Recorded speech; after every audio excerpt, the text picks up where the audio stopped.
Welcome back, Cyber Explorers. It's Alfie, and in this video we'll explore together with this step-by-step guide, how to change the default terminal app in Windows 11. So without further ado, let's get right into it.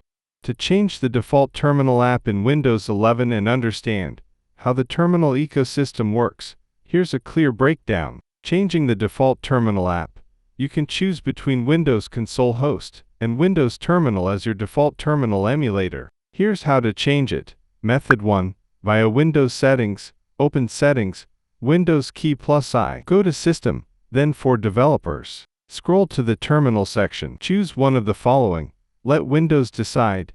Usually defaults to Windows Terminal. Windows Console Host. Windows Terminal. Method 2. Via Windows Terminal Settings, open Windows Terminal. Click the drop-down arrow next to the tab bar and select Settings. Go to the Startup section. Under Default Terminal Application, choose your preferred host. Click Save. Default profiles in Windows Terminal. Each profile represents a shell or command line environment. You can set a default profile so that new tabs open with your preferred shell. Common profiles, Command Prompt, Traditional Windows Shell, cmd.exe. PowerShell, more powerful scripting shell, PowerShell.exe. Azure Cloud Shell, connects to Azure for cloud management tasks. WSL, Linux, if installed, lets you run Linux distributions. To change the default profile, open Windows Terminal. Go to Settings, then Startup. Under Default Profile,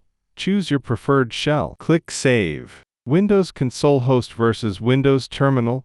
Windows Console Host, conhost.exe, the legacy terminal emulator used since early Windows versions. Hosts command line apps like cmd.exe and PowerShell.exe. Limited UI features and customization, still available for compatibility reasons. Windows Terminal, Modern, Tab Terminal introduced in 2019. Supports multiple profiles, Command Prompt, PowerShell, WSL, Azure Cloud Shell, etc. Offers GPU rendering, Unicode support, themes, panes, and more. Default terminal in Windows 11 22H2 and later. And that's it for today. If you found this video helpful, please give it a thumbs up, consider subscribing, and don't forget to activate the notification bell so you won't miss out on any new uploads. Thank you for watching. Until next time, see you later.